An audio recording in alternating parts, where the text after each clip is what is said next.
इस्तग़फ़ार की 3 कंडीशंस, तौबा की 3 कंडीशंस के सही नियत के साथ ये नियत करना कि मैं आइंदा नहीं करूंगा, और उसको ना करने की जस्तजू और मैकेनिज्म डिज़ाइन करना, ये तौबा की 3 कंडीशंस है। ये नहीं है कि तौबा कर लिया और अगले दिन प्लान है कि दोबारा करूंगा और फिर तौबा करूंगा, वो तौबा नहीं है। फिर देखें म्यूजिक की अगर मैं बात करूं, पहले भी मैंने बहुत डिटेल में बात की, इब्न क़य्यिम ने कहा never do the love of song and the love of Quran will come together in a person's heart except that one expels the other. ये पक्की बात है, ये मेरा पर्सनल एक्सपीरियंस है। ओके, कुरान और मौसीकी एक दिल में नहीं रह सकते, और ये कुरान में अल्लाह ताला ने खुद कहा सूरह अज़ाब में, मा जअल अल्लाहु लिरजुलिन मिन क़ल्बैनि फ़ी जौफ़िही, Allah has not made for any man 2 hearts within his, 2 दिल नहीं है। ऐसा नहीं हो सकता कि इंसान लिबरल भी है और दीनदार भी है, ऐसा नहीं हो सकता। तो मौसीकी की जहाँ तक बात है, एक बहुत लंबी चौड़ी डिस्कशन है, इस पर कभी लंबा लेक्चर करेंगे, लेकिन मान लो, चलो for the sake of argument मान लो जी कि मौसीकी में क्या मसला है, मान लो जी गांधी साहब का व्यू मान लो, for the sake of argument, although I disagree and I consider music हराम क्लियरली, लेकिन चलो मान लो नहीं है।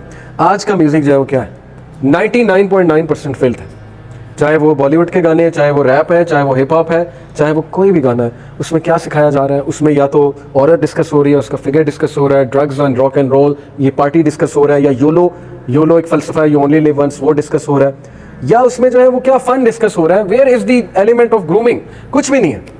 तो इसलिए ये डिस्कशन नहीं है कि म्यूजिक जो है वो हराम है कि हलाल है, ये देखें वो टीच क्या कर रहा है, what are you getting from music.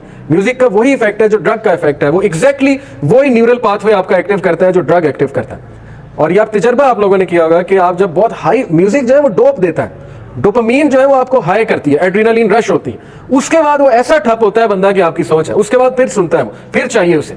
Compare it with Quran, आप कुरान की तिलावत ऊंची आवाज में 8D रेसिटेशन, मैंने एक बार पहले भी कहा था, 7D 8D रेसिटेशन अपनी गाड़ी में लगाएं, अपने कमरे में लगाएं, वो सुने और उसको फील करें, उसको अंदर जाने दें, उसको जज्ब होने दें, और उसके बाद नोट करें कि म्यूजिक के बाद का इफेक्ट और इसके बाद का इफेक्ट क्या है। म्यूजिक जो है आपको बेचैन करता है, ये मजा देता है, इसमें कोई डाउट नहीं है, तो साइकोलॉजी का इनकार हो जाएगा अगर मैं कहूँ मजा नहीं देता। मजा तो फिर जिना भी देता है, मजे की बात नहीं हो रही यहाँ पे, मजा जो है हराम में बहुत है, वो तो अल्लाह के नबी ने कहा है कि हराम जो है ज़ाहिर शैतान जो है वो मजा तो फिर दिलाता है, तो मजा कोई दलील नहीं है कि मुझे मजा बहुत आ रहा है, मजा फिर जिना में भी है। इसलिए मजा वो देगा, डोपामीन आपको देगा, फिर ऐसा गिराएगा आपको ऊपर से कि शटर हो जाता है इंसान। इसलिए कंपेयर करें, ये आप खुद करके देखें, अवॉइड इट, म्यूजिक को जितना अवॉइड कर सकते हैं करें, ये मेरी पर्सनल राय है। बाकी ये कि सारे डिस्कशंस मौजूद है यूट्यूब पे, आप खुद सुन सकते हैं, ठीक है ना। तो मैं अगर लिरिक्स की बात करूं तो वो मैं आपको प्रूव कर सकता हूं, 99 आउट ऑफ 100 गाने जो है वो गैर शरई, अगर शरीयत की जो है वो रूह से देखा जाए, शायद 1% लिरिक्स, 5%, चलो 5% लिरिक्स जो है वो शायद कुछ टीच करते हो, कोई अच्छी बात करते हैं, कोई अच्छी शायरी। तो शायरी में और मौसीकी में ज़रा फ़र्क है। वैसे तो बर्ड्स की चिर्पिंग ये भी मौसीकी है, वाटरफॉल ये भी मौसीकी है, वो एक अलग बात है, नेचुरल साउंड्स और चीज़ है, लेकिन ये जो म्यूजिकल इंस्ट्रूमेंट्स इन्होंने बना दिए हैं इसका इफेक्ट ड्रग वाला है, ये मेरी रिसर्च है पूरी, ये वही न्यूरल पाथवे आपका एक्टिव करता है जो ड्रग एक्टिव करता है। और ड्रग का क्या इफेक्ट होता है, लॉस ऑफ सेंसेस, बंदा सेंसेस लूज कर जाता है, बंदा फैंटेसी में चला जाता है, मौसीकी सुन के बंदा फैंटेसी में जाता है, जो आज की मौसीकी की बात करो, ठीक है। तो इसलिए ये ज़रा इस पर आप रिसर्च मजीद करें। मेरे नज़दीक जो है वो म्यूज़िक और मूवीज़ दोनों ईमान के डिस्ट्रॉय करने के पीक के जो है वो टूल्स हैं, because when you listen to music और you watch a movie, specially आजकल जो मूवीज़ बन रही हैं, अच्छा खासा आपका ईमान डैमेज होने का जो है वो चांस होता है। तीसरा जो अब हम बात करेंगे, मैंने आपको दोबारा डिस्कशन की तरफ वापस आता हूँ, अभी तक हम बात करें ईमान की, और ईमान का पहला जो राइट था तकवा, हमने उसको डिस्कस कर लिया, ठीक है, कि पहले 4 राइट्स हैं ईमान के, नंबर 1 तकवा, नंबर 2 हया, नंबर 3 ग्रैटिट्यूड, नंबर 4 पेशेंस। और मैंने आपको तकवा का भी एक्सप्लेन किया, तकवा क्या होता है, तकवा के 3 हुकूक बताए, उसके बाद तकवा कैसे अचीव होगा, नॉलेज के थ्रू अचीव होगा, और फिर ईमान वाले कौन होते हैं, ईमान की क्या निशानियां वो बताई, और थिंग्स दैट डिस्ट्रॉय ईमान ये बताया। अब हम आते हैं दूसरा जो हक है, ग्रैटिट्यूड, शुक्रगुजारी। शुक्रगुजारी क्या है, ये एक टॉपिक है, इसके बारे में सूरह लुकमान में अल्लाह ताला हज़रत लुकमान के बारे में कहते हैं, वलक़द आतैना लुकमान अल हिकमता अनिश्कुर लिल्लाह, बेशक हमने लुकमान पे हिकमत नाजिल की, हिकमत दी लुकमान को, क्या कहा, अनिश्कुर लिल्लाह, अल्लाह का शुक्र कर। शुक्र जो है ये विजडम है, अगर कोई हिकमत वाला बनना चाहता है तो उसमें शुक्र होगा, शुक्रगुजारी होगी। शुक्रगुजारी के जो तकाजे हैं, ग्रेटफुलनेस के जो तकाजे हैं, सबसे पहले तो ये आयत आपके सामने है कि be grateful to Allah and whoever is grateful for the benefit of himself and whoever denies Allah and his favour then indeed Allah is free of need and praiseworthy. शुक्र अल्लाह का इसलिए करना है क्योंकि आप अपने फायदे के लिए कर रहे हैं। शुक्र से क्या मुराद है, इमाम शाफी ने कहा कि शुक्र से मुराद है अमल, ये शुक्र की सिंपल डेफिनेशन। जो बंदा अल्लाह का शुक्रगुजार है वो अमल से शो करेगा, वो सिर्फ जबान से नहीं शो करेगा या अल्लाह तेरा शुक्र है, नहीं। यही है हर रिलेशन में, आप अपने पेरेंट्स से शुक्रगुजार तब है जब आप उन्हें कुछ करके दिखाएंगे, अदरवाइज वो बातें हैं। अदरवाइज वो खोखले अल्फाज हैं, ठीक है, थैंक यू बोली जाना और करना कुछ भी ना, बात कोई ना मानना, उनके लिए कुछ खराज तहसीन ना देना, आउट ऑफ द वे जाके उनके लिए कुछ ना करना, दिस इज़ नॉट शुक्रगुजारी। तो शुक्रगुजारी अमल का नाम है। फिर कहा and remember when your Lord proclaim, ये सूरह इब्राहीम की आयत है, ला इन शकरतुम ला अज़ीदन्नकुम, कि जब तुम मेरा शुक्र करोगे, ला अज़ीदन्नकुम, मैं तुम्हें श्योरली इंक्रीज करूंगा इन माई फेवर। सीधी सी बात है, जो जितना शुक्रगुजार है अल्लाह की तरफ से इजाफा होता है, उसके माल में, उसकी हर चीज़ में बरकत आती है। शुक्रगुजारी अमल का नाम है, बार बार रिपीट कर रहा हूँ। बट इफ़ यू डिनाई वला इन कफरतुम इन्ना अज़ाबी लशदीद, तो फिर अजाब ज़ाहिर है पनिशमेंट है, रिपरकशंस हैं। अगर कुफर करोगे, अल्लाह को डिनाई कर दिया तो दुनिया में किया क्या, अगर क्रिएटर को ही नहीं पहचाना, इससे बड़ा जुर्म और क्या है। फिर Al Mughira Ibn Shuba reported the prophet सल्लल्लाहु अलैहि वसल्लम would pray until his feet were swollen. It was said to him, why do you do this when Allah has forgiven your past and future sins?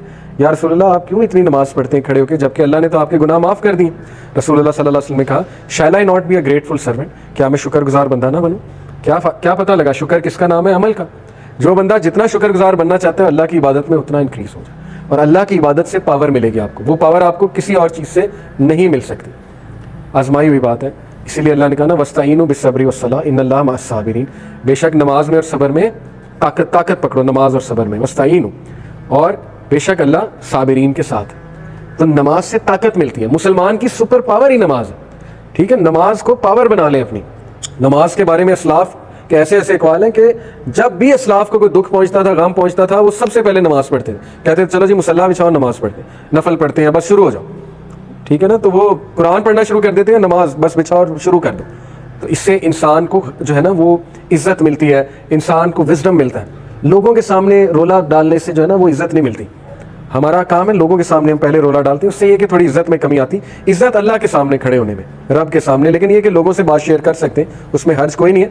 But ये कि शुक्रगुजारी आप लोगों को पता लग गया कि अमल का नाम है, अगर किसी ने देखना है। फिर अबू हुरैरा रज़ियल्लाहु अन्हु रिपोर्टेड द प्रॉफिट सल्लल्लाहु अलैहि वसल्लम said, acknowledge Allah in prosperity and he will acknowledge you in adversity.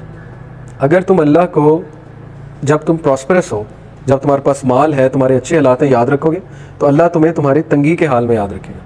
बहुत ज़बरदस्त बात है, ठीक है। बहुत से लोग जब प्रॉस्परस होते हैं अल्लाह को याद नहीं रखते, वो तभी याद करते हैं जब तंगी आ जाती है। ऑल्दो अल्लाह तब भी रिस्पॉन्ड करता है और मदद उनकी करता है, अल्लाह हमसे बहुत प्यार करता है। लेकिन ये कि शुक्र का तकाजा ये कि अल्लाह को तब याद रखो जब तुम प्रॉस्परस हो। और फिर ये दुआ तो मैं कहता हूँ आप लोग जो है ना आज याद कर लें। मुआज़ बिन जबल रज़ियल्लाहु अन्हु ने कहा कि रसूलुल्लाह सल्लल्लाहु अलैहि वसल्लम ने एक बार मेरा हाथ पकड़ा। कितनी प्यारी बात है। रसूलुल्लाह सल्लल्लाहु अलैहि वसल्लम का जो हाथ था वो इतना सॉफ्ट था कि सहाबा कहते हैं जैसे हमने रेशम या जो है वो सिल्क का कपड़ा जो है हाथ में पकड़ लिया। तो रसूलुल्लाह सल्लल्लाहु अलैहि वसल्लम के एट्रीब्यूट्स अगर आप जानना चाहते हैं तो शमाइल तिरमिज़ी एक किताब है, वो आप पढ़ें कभी, कि वो देखने में कैसे थे और उनके एट्रीब्यूट्स क्या थे। तो उन्होंने हाथ पकड़ा उनका और कहा, I love you O Muaz, Muaz मैं तुमसे मोहब्बत करता हूँ। I said and I love you messenger of Allah, और अल्लाह के रसूल मैं भी आपसे मोहब्बत करता हूँ। देन द मैसेंजर ऑफ अल्लाह सल्लल्लाहु अलैहि वसल्लम सेड, नेवर फॉरगेट टू से इन एवरी प्रेयर, रब्बी आइनी अला ज़िक्रिका व शुक्रिका व हुस्नी इबादत। क्या गिफ्ट दिया। मोहब्बत का तो ये तकाजा है ना कि अगले को कोई ऐसी बात बताई जाए जिससे उसकी दुनिया आखिरत सवर जाए। ये मोहब्बत है, ये दोस्ती है। तो कहा, रब्बी आइनी, है मेरे रब, अला ज़िक्रिका, मुझे जिक्र करने का, व शुक्रिका, शुक्र करने का, व हुस्नी इबादत का, और इबादत करने का हुस्न अता फरमा। बहुत ज़बरदस्त हुआ है। और फिर अगला जो पॉइंट था, राइट्स ऑफ ईमान, 4 तकवा, ग्रेटिट्यूड, तीसरा हया। हया का मतलब मॉडेस्टी है, और हया जो है ये ईमान की वन ऑफ द ब्रांचेस में से है। और हया सिर्फ कपड़ों की नहीं है, हया नज़रों की भी है। हया जो है वो अल्लाह से भी हया करना है, जैसे हम अल्लाह से हया करके गुनाह नहीं करते हैं। तो मॉडेस्टी अगर रिमूव हो गई, modesty and belief are together, if one of them is remove the other is remove. रसूलुल्लाह सल्लल्लाहु अलैहि वसल्लम ने कहा कि हया और ईमान वो आपस में एक है, अगर एक गया तो फिर दूसरा गया, हया गई तो ईमान गया। तो हया जो है ये आपकी चिप में लगी है, ठीक है, हया करना।